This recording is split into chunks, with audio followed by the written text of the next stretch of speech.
ज़रा इमेजिन कीजिए कि आज आप एक बेहतरीन टीचर हैं, प्रोफेसर हैं और आपके स्टूडेंट्स आपको बहुत पसंद करते हैं।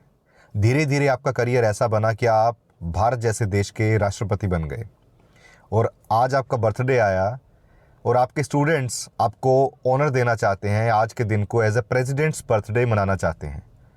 लेकिन आप हम्बल होके, बिल्कुल झुक के, उस ऑनर को छोड़ के आप कहते हैं कि आज के दिन को टीचर्स डे सेलिब्रेट किया जाए, क्योंकि टीचर, अध्यापक राष्ट्र बनाता है।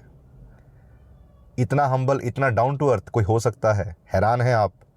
जी हाँ दोस्तों, ऐसे ही पर्सनैलिटी हमारे देश में रही हैं जो आपकी स्क्रीन पे हैं। मैं बात कर रहा हूँ डॉक्टर सर्वपल्ली राधाकृष्णन। आज ये सारी मज़ेदार इन्फॉर्मेशन, इनकी लाइफ के इंपॉर्टेंट किस्से वो जानेंगे इस वीडियो में। बने रहिए अंत तक। नमस्कार दोस्तों, मैं हेमंत कुमार आपका स्वागत करता हूं आपके अपने YouTube channel study with Hemant पर। मैं जल्दी से बताऊं कि रोज़ शाम को 7:15 बजे हमारी न्यू वीडियो आती है। 70 वीडियोज़ अब तक डाल चुके हैं, तो प्लीज़ चैनल को सब्सक्राइब कर दें, लाइक शेयर कमेंट ज़रूर करें, आगे बढ़ने में थोड़ा सहयोग करें। अब हम चलते हैं हमारे होमवर्क क्वेश्चन के साथ, जो मैंने लास्ट वीडियो में आपको दिया था। और आगे बढ़ने से पहले बताऊं कि आज का topic that is part 4 of chapter 12 the president. राष्ट्रपति का टॉपिक हमारा चल रहा था। अब तक हमने पढ़ा, जो स्टूडेंट्स नए हैं, कि पार्ट 1 और 2 ज़रूर देखें, कि उसमें आपको सारे कॉन्सेप्ट्स की क्लैरिटी हो जाएगी। सिर्फ 20-20 मिनट की मैंने वीडियोस बनाई हैं और उसमें पूरे कॉन्सेप्ट्स एग्ज़ाम से रेलिवेंट बहुत बढ़िया से क्लियर हो जाएंगे। क्वेश्चन नंबर 14 आपकी स्क्रीन पे, the minimum numbers of the electors needed to be proposers of the presidential elections, कि मिनिमम कितने इलेक्टर्स चाहिए नीडी टू बी प्रोपोजर, जिनको प्रोपोजर बनाया जा सके राष्ट्रपति के इलेक्शन में। ऑप्शंस आपके सामने थी 10, 20, 5, 15, और इनमें से कोई भी आंसर नहीं था, क्योंकि मैंने आपको बताया था, इसीलिए कह रहा हूँ पार्ट 1 और 2, कि 50 इलेक्टर्स प्रोपोजर होने चाहिए और 50 जो प्रस्तावक, मतलब हिंदी में बोलूँ 50 इलेक्टर्स सेकेंडर्स, मतलब अनुमोदक। 50 जो उनको प्रपोज करें कि भाई ये राष्ट्रपति के कैंडिडेट के लिए खड़े हो रहे हैं, हम इन्हें सपोर्ट कर रहे हैं, और 50 लोग ऐसे हों कि जो उन प्रपोजर्स को सपोर्ट करें कि ये जिनको चूज़ कर रहे हैं हम उन्हें सपोर्ट कर रहे हैं। So this was the reason. Now question number 15 on your screen and first one of our this session. Consider the following statements in electoral college for the presidential elections in India. जो electoral college है राष्ट्रपति के elections में कौन कौन included है, ये नीचे स्टेटमेंट्स दी गई हैं। Number 1, the value of the vote of an elected member of the legislative assembly equals to the state population divided by the number of elected member of the state assembly. कि जो एक value आती है vote की, ये सारा concept हम अच्छे से कर चुके हैं। सो क्विकली इसको ब्रीफिंग कर रहा हूँ डिटेल में, प्लीज़ पुरानी वीडियोस देखें, नहीं तो नए बच्चों का कारण पुराने वालों का लॉस ना हो। देखिए, जो एमएलए है उसकी वोट की, जो टोटल एमएलए, उसकी हर एक वोट की वैल्यू को डिवाइड किया जाए स्टेट पॉपुलेशन डिवाइडेड बाय और इनटू 100, जो कि गलत है। द 2 नंबर स्टेटमेंट है, value of the vote of an elected members of the parliament, जो एमपी के वोट की वैल्यू है, that equals to the total values of votes of all MLAs elect, जो भी एमएलएज की हर एक वोट की वैल्यू उसको ऐड किया जाए, divided by the total number of MPs, और टोटल नंबर ऑफ एमपी से डिवाइड कर दिया जाए। 3 है, there were more than 5000 voters in the latest election, जो अभी कब का क्वेश्चन है उसके हिसाब से हो गए, 2003 की बात है। अब इसमें से क्या ठीक है क्या गलत, लेट्स सी। ऑप्शन ए 1 और 2, बी 2 ओनली, एंड सी 1 और 3, एंड डी 3 ओनली। सो ये आपके सामने option is B is the answer. According to the article 55, explanation is more important, कि 55 आर्टिकल के तहत ये कहा गया है कि जहाँ तक प्रैक्टिकेबल है, there shall be uniformity in the scale of the representation of different states in the election of president. कि जब राष्ट्रपति के इलेक्शंस हों तो उसमें सारी स्टेट्स की जो रिप्रेजेंटेशन है वो सही से हो, एक यूनिफॉर्मिटी हो उस स्केल के अंदर। Every elected member of the legislative assembly of a state shall have as many votes, हर एक जो लेजिस्लेटिव असेंबली का मेंबर है, एमएलए है हर एक स्टेट का, उसकी इतनी वोट हों, as there are multiples of 1000, multiples of 1000 के हिसाब से, in the quotient obtained by dividing the population of the state by total number of elected members, और उसको डिवाइड किया जाए किससे, स्टेट की, उस स्टेट की जितनी पूरी पॉपुलेशन है। So in above statement only 2 is the correct. ठीक है, ये कॉन्सेप्ट आप ऑलरेडी देख चुके हैं, तो वैसे भी आपका क्वेश्चन ऑलरेडी आता होगा, फिर भी मैंने शॉर्ट में एक्सप्लेन कर दिया है। Question number 16, with reference to the election of the president of India, राष्ट्रपति के इलेक्शन के बारे में नीचे दी गई statements. One, the value of the vote of each MLA varies from state to state. हर एक वैल्यू है जो वोट की, वो हर एक एमएलए की वेरी करेगी हर एक स्टेट टू स्टेट। क्यों वेरी करेगी? जैसा कि मैंने बताया कि भाई हम डिवाइड करते हैं कि टोटल पॉपुलेशन कितनी है और टोटल कितने एमएलएज हैं, उससे डिवाइड करते हैं उनकी असेंबली में। अब उत्तर प्रदेश की आबादी ज़्यादा है और कितने एमएलएज हैं, तो वैल्यू अलग आएगी, इसलिए हर एक स्टेट की वैल्यू अलग अलग है। Second is the value of the vote of the MPs of the Lok Sabha is more than the value of the MP of Rajya Sabha. तो जो वोट की वैल्यू है लोकसभा के एमपी की ज़्यादा होगी राज्यसभा के एमपी से। कौन सी स्टेटमेंट इनमें से सही है? A1, B2 only, C both 1 and 2 and D neither 1 and 2। IAS pre 2018 का क्वेश्चन है भाई। A is the answer 1 only. तो ये हमने देखा था, ये यहाँ पे सीधा आ जाते हैं कि यही फॉर्मूला था कि total population of the state, जैसे हमने एग्जांपल भी करवाई थी मैंने पार्ट 2 की वीडियो में, मैंने एक चार्ट बना के बताया था कि टोटल यूपी की पॉपुलेशन, नीचे उसके number of elected members of that legislative assembly, मतलब कितने एमएलएज हैं, उसको इंटू 1/1000 है वो, 1/1000। तो इसीलिए जो एमएलए की वोट की वैल्यू है वेरी करती है स्टेट टू स्टेट। उसके बाद हम बात करेंगे, जैसे एग्जांपल दिए यहाँ पे, value of the vote of each MLA of Arunachal Pradesh. Arunachal Pradesh की लेजिस्लेटिव असेंबली में 8 निकल के आती है वैल्यू एक एमएलए की, और value of vote of Uttar Pradesh वो 208 निकल के आती है, क्योंकि पॉपुलेशन बहुत ज़्यादा है, अरुणाचल में बहुत कम है, इसलिए स्टेटमेंट 1 इज़ करेक्ट। उसके बाद है द फॉर्मूला, वो क्या था, किस लिए गलत हो गया, वो ये देखिए यहाँ पे। सेकंड चीज़ जो बताई थी कि वैल्यू जो है राज्यसभा और लोकसभा के एमपीज़ की बराबर होती है, ना कि अलग अलग, क्योंकि फॉर्मूला ये है जब एमपीज़ की वोट को कैलकुलेट करना है, sum of the vote of the members of all legislative assembly, उनको ऐड करो, नीचे डिवाइड करो number of the elected members. फिर रिवाइज करवा दूँ कि भाई जो नॉमिनेटेड मेंबर्स हैं, चाहे वो लोकसभा राज्यसभा के, वो पार्टिसिपेट नहीं करते। और कोई किन स्टूडेंट्स को ये मेरी रिवीजन करवाए के बिना याद था, कमेंट्स में ज़रूर बताएं। Therefore, it is clear that the value of the each member of the state of the Lok Sabha and each member of the Rajya Sabha is same. तो वैल्यू सेम है। आगे चलते हैं, question number 17 on your screen. The chief minister of a state is not eligible to the vote in the presidential election. जो chief minister है किसी state के, वो एलिजिबल नहीं है वोट देने के लिए राष्ट्रपति के इलेक्शंस में। अगर ही इज़ अ कैंडिडेट ए, अगर वो कैंडिडेट है तो इससे कोई समस्या नहीं है। B, he is yet to prove his majority on the floor of lower house of the state legislature, कि अभी तक उनको अपनी मेजोरिटी साबित करनी है lower house of the state legislature, मतलब विधानसभा में या लेजिस्लेटिव असेंबली में, जो स्टेट की लोअर हाउस होता है। सी है, he is a member of the upper house of the state legislature. तो मैंने बताया था कि लेजिस्लेटिव असेंबलीज पार्टिसिपेट करती हैं, काउंसिल, लेजिस्लेटिव काउंसिल पार्टिसिपेट नहीं करती हैं। तो अगर वो उनके मेंबर हैं तो भाग ही नहीं लेंगे, बात खत्म हो गई, सी इज़ द आंसर। फिर भी डी देख लेते हैं, he is a member of the lower house of the state legislature, मतलब लेजिस्लेटिव असेंबली के मेंबर हैं, तो उससे कोई समस्या नहीं है। IAS प्री 1993 का क्वेश्चन था, सी इज़ द आंसर। आर्टिकल 54 कहता है कि that president shall be elected by N electoral college consisting of, क्या क्या उसमें इंक्लूडेड हो। उसमें है लाइक ए, फिर से रिवाइज कर लेते हैं क्विकली। देखिए, दोनों हाउसेस के, हाउस ऑफ पार्लियामेंट उनके members, elected members legislative assemblies के सारी स्टेट्स में, और स्टेट्स में दो जो यूटीज़ भी आती हैं, दिल्ली एंड पुडुचेरी। उसके बाद है चीफ मिनिस्टर, अपर हाउस के होंगे तो वो एंटाइटल्ड ही नहीं है भाग लेने के लिए। Question number 18. In the presidential elections of India, every elected member of the Legislative Assembly of a state shall have as many as votes as there are multiples of 1000 in the question obtained by dividing population of a state by, ये तो भाई पूरी कहानी बता दी जो already आपने पढ़ा है, of a state by the total number of the elected members of the assembly. मतलब जो अभी आपने फॉर्मूला देखा था, सारे एमएलएस को डिवाइड करना, उसकी पूरी उस पॉपुलेशन को उससे आप डिवाइड करें टोटल एमएलए से इंटू 1000, ये सारी कहानी वो है, इतनी लाइन। एट प्रेजेंट 1997 की बात है ये। The expression population here means the population as ascertained by the, sorry आपको कंफ्यूज करने के लिए इतनी बड़ी स्टेटमेंट देके सिर्फ ये पूछना था कि जो उसमें पॉपुलेशन वर्ड दिया गया है वो कौन सी सेंसस को कंसिडर करता है, इतनी सी बात है सिर्फ, जो मैंने ऑलरेडी आपको शेयर किया है 1971, अभी तक वो चल रही है। 1971 के सेंसस को आधार लेके उस पॉपुलेशन को हम काउंट करते हैं। और ये कौन से आर्टिकल में दिया गया है? 81.3, ध्यान में रख लें, एक 81.3 एक्सप्रेशन दिया है पॉपुलेशन, जिसका मीनिंग क्या है कि लास्ट प्रीसीडिंग सेंसस और उसकी फिगर्स, वो हमने अभी तक तो ये ली हैं दो।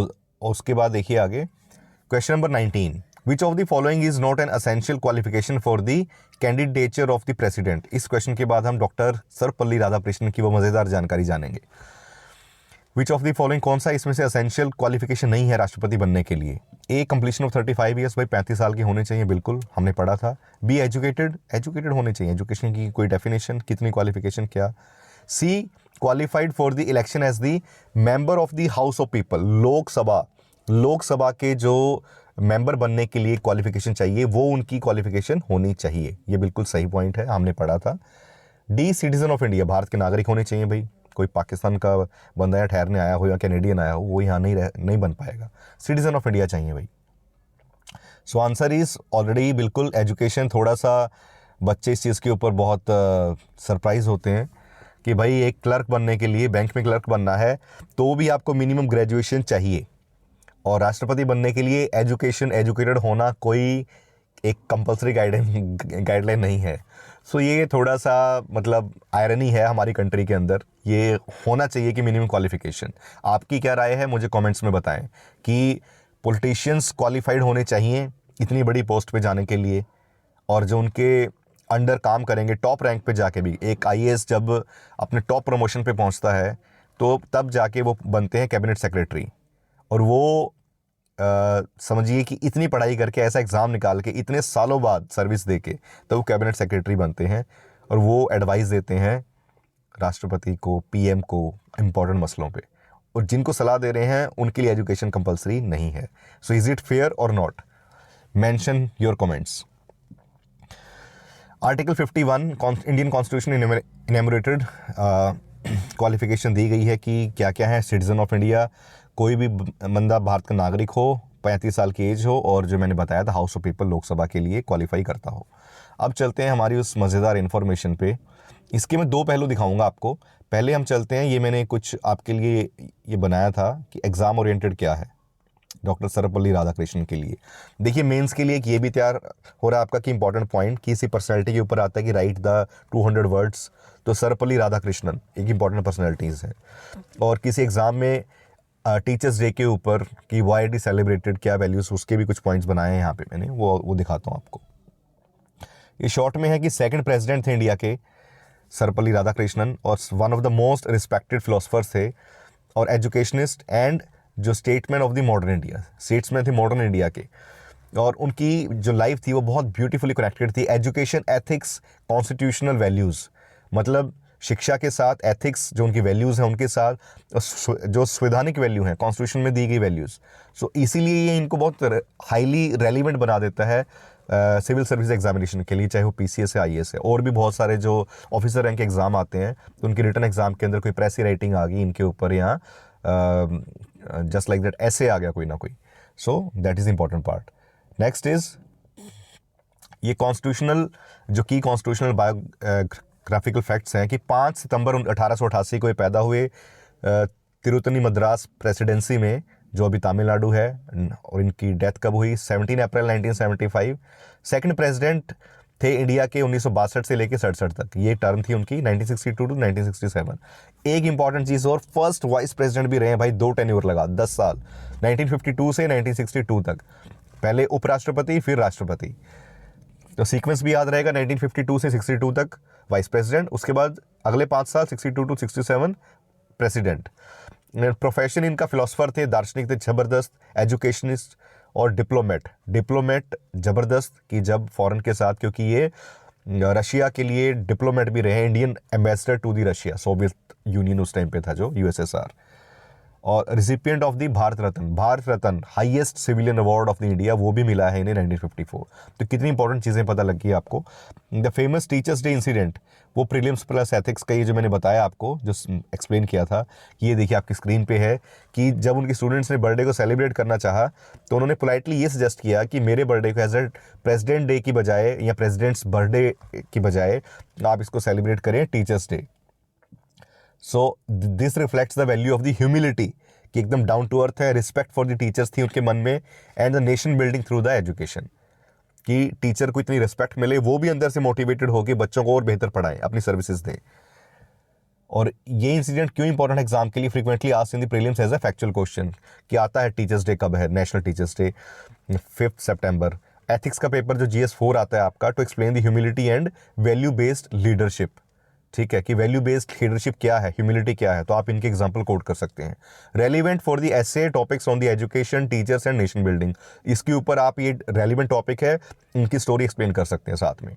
Demonstrate constitutional morality without exercising power for the personal glorification, मतलब खुद का बखान हो, खुद की ग्लोरी आए, उसकी बजाय उन्होंने कॉन्स्टिट्यूशनल मोरालिटी को दर्शाया, अपनी पावर को यूज़ ना करके, कि भाई राष्ट्रपति हूँ, मेरा बर्थडे, ठीक है ना, जैसे बर्थडे पे कि भाई का बर्थडे है, बेबी को बेस पसंद है, तो वो सब की बजाय इन्होंने इसको as a teachers day celebrate करना ये इंपॉर्टेंट समझा। वैल्यूज़ और कीवर्ड्स क्या है जीएस पेपर 4 के लिए? Humility, respect for the teachers, ethics, leadership और intellectual integrity, service before self, पहले सेवा, खुद में, बाद में खुद अपने आप को। इंपॉर्टेंट कोट इसको याद रख लीजिए, instead of celebrating my birthday it would be my proud privilege if 5 सितंबर is observed as teachers day. ये मेरे लिए बहुत सौभाग्य की बात होगी कि मेरा बर्थडे को ना मना के आप इसको as a teachers day observe करें, और उस दिन से ये ऑब्जर्व किया गया। उसके बाद आगे देखिए, ये क्वेश्चन भी है, टीचर्स डे इंडिया में क्यों सेलिब्रेट किया जाता है? तो 4 ऑप्शंस आपके सामने, ठीक है, कि भाई एपीजे अब्दुल कलाम के नाम पे सर्वपल्ली राधाकृष्णन उनकी बर्थडे एनिवर्सरी है, या it marks the formation of NCERT बनी थी उस दिन, या राइट टू एजुकेशन इसे छोड़ा है। तो आंसर इज बी। सो ये थी, ये जितनी जानकारी आपको चाहिए थी इसमें। उसके बाद हम बात करेंगे,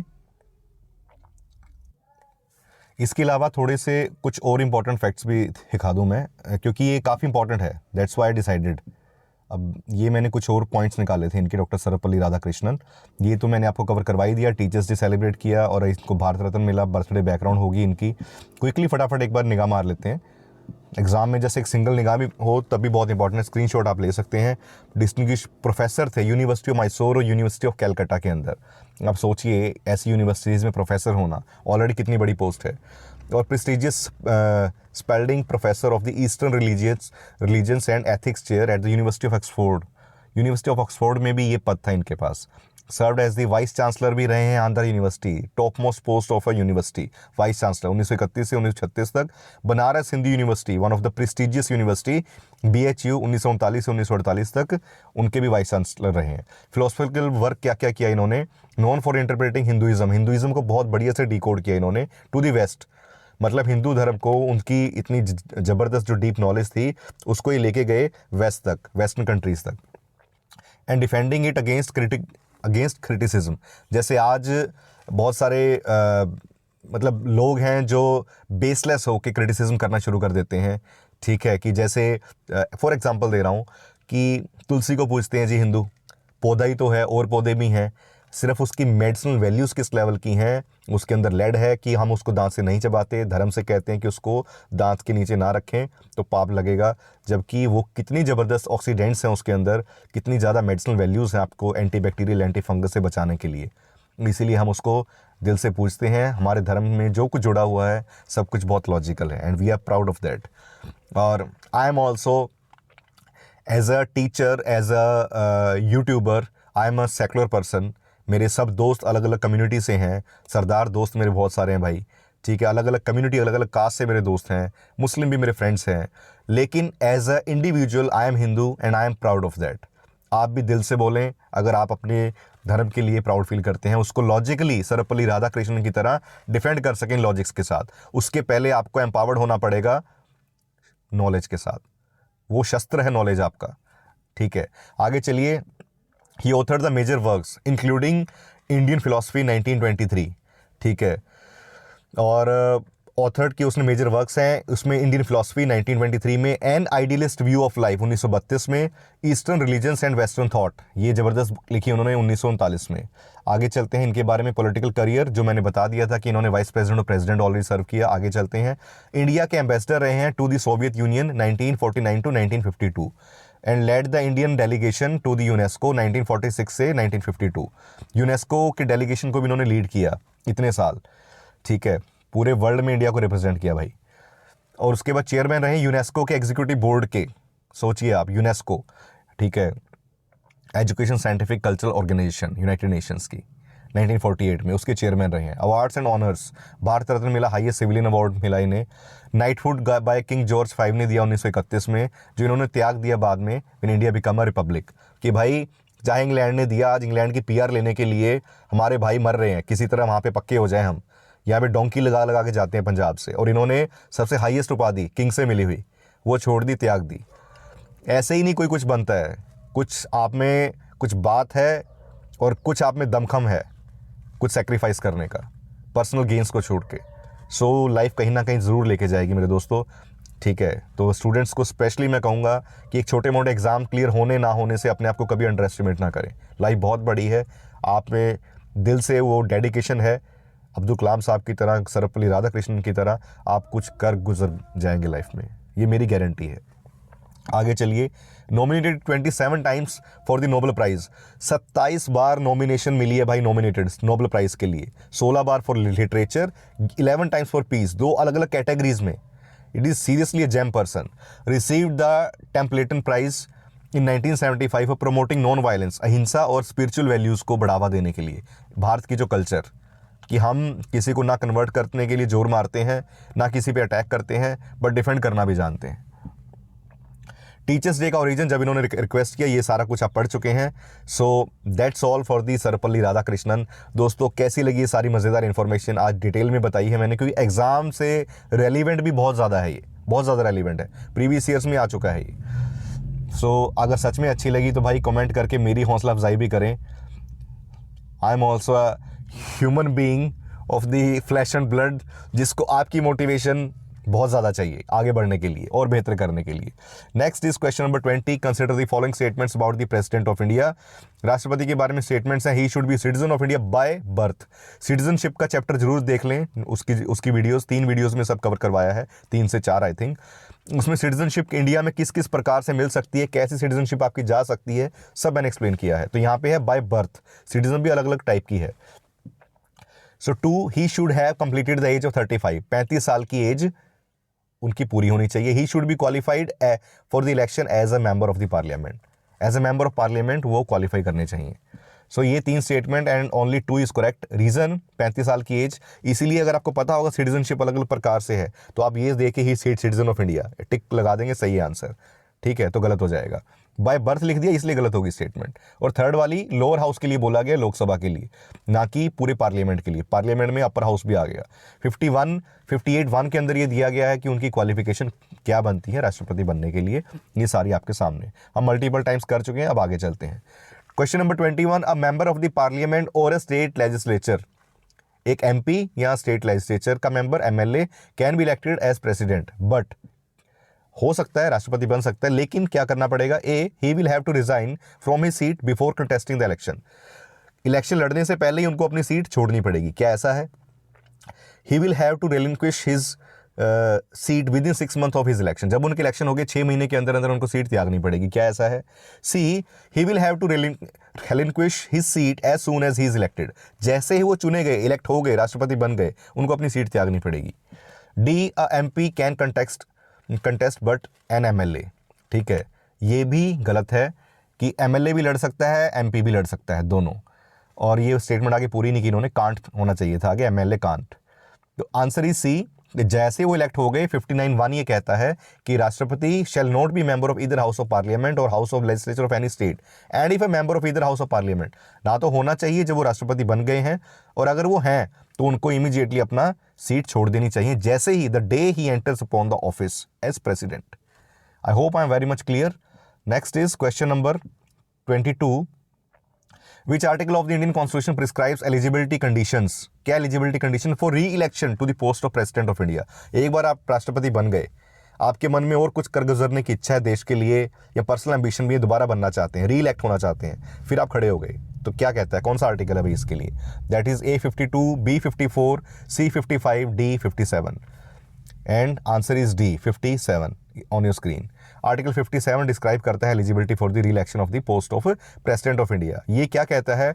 अ person who holds or who has held the office of president shall subject to the other provisions, बाकी प्रावधान भी उस पर लागू होंगे, and be eligible for the re-election, वो री-इलेक्शन के लिए भी एलिजिबल हैं। Question number 23। If there is any dispute regarding the presidential election it can be refer to. अगर कोई भी डिस्प्यूट हो, कोई मसला हो गया राष्ट्रपति के इलेक्शंस में, तो वो रेफर कहाँ किया जाएगा? A attorney general of India, B parliament, C supreme court of India, D none of these. Bihar PCS 1992 का क्वेश्चन है भाई। सुप्रीम कोर्ट मैंने ऑलरेडी एक्सप्लेन किया था आपको कि कोई भी डिस्प्यूट है राष्ट्रपति के इलेक्शन के रिगार्डिंग वो जाएगा सुप्रीम कोर्ट में, और सुप्रीम कोर्ट का जो डिसीजन होगा वो बाध्य होगा, दैट इज फाइनल। आर्टिकल 71, उसके ऊपर कोई सुनवाई नहीं होगी। आर्टिकल 71 ये कहता है, याद रहेगा, 71 में आप कोर्ट में जा सकते हैं, मतलब राष्ट्रपति साहब अगर उनके इलेक्शंस के रिगार्डिंग कोई मसला है। राष्ट्रपति के खिलाफ भी जा सकते हैं जिनको लगता है भाई ये तो गलत चुने गए, वो भी आगे केस आएगा, बताते हैं अभी। Question number 24, which of the following president was appeared before the supreme court? कौन से राष्ट्रपति थे जिनको सुप्रीम कोर्ट के आगे हाजिर होना पड़ा when supreme court was hearing the election dispute of the president? जब उनके इलेक्शन का डिस्प्यूट चल रहा था आगे आपके सामने। A doctor Zakir Hussain, B VV Giri, C Fakhruddin Ali Ahmed, D Neelam Sanjiva Reddy, E Giani Zail Singh. Chhattisgarh PCS 2016 का question, and answer is B VV Giri. Former president थे वीवी गिरी, इनको अपीयर होना पड़ा था सुप्रीम कोर्ट के आगे। फॉलोइंग पिटीशन फाइल हुई थी सुप्रीम कोर्ट में इनके खिलाफ कि भाई वैलिडिटी है जो इलेक्शन की वो रद्द की जाए, on the ground having corrupt practices use किए इन्होंने इन्फ्लुएंस करने के लिए वोटर्स को प्रभावित किया है करप्ट प्रैक्टिसेस यूज़ करके। तो बेंच जो बैठा उसके हेड थे जस्टिस SM सीकरी, अल्टीमेटली उन्होंने इस पिटीशन को खारिज कर दिया, रद्द कर दिया, upheld the Giri's election as president, और उनको राष्ट्रपति घोषित करे रखा। V V Giri had got the majority on the counting as second preference votes. जैसा मैंने बताया था कि भाई उस इलेक्शन प्रोसेस की भी मैं एक छोटा सा शॉर्ट बना के ज़रूर डालूंगा ताकि वो भी एक बार और बेहतर क्लियर हो जाए कि भाई कैसे इलेक्शंस में जो प्रपोजर्स हैं पहले आपका कौन वो उनके द्वारा आप चूज़ हो जाते हैं, उनके द्वारा नहीं हुए तो फिर सेकेंडर्स की बारी आती है। मतलब समझ लीजिए कि वेटिंग लिस्ट काइंड ऑफ कि आप सेकेंडर्स वो मान लें फिलहाल के लिए, ठीक है। नाउ आगे चलते हैं। Question number 25, the president holds the office for a term of the 5 years from the date. Now this is your homework question, video बहुत लंबी हो जाएगी, 27 मिनट्स हो गए हैं। देखिए 4 ऑप्शंस आपके सामने, which he is elected, which he is decided by the parliament, or he enters upon the office which he is decided by the election commission। RS का क्वेश्चन है। सो फ्रेंड्स, कैसी लगी वीडियो ज़रूर अपनी फीडबैक दें, दोस्तों से ज़रूर बांटें, थोड़ी हौसला अफजाई करें आगे बढ़ने में। Thanks for watching, stay tuned for the next video.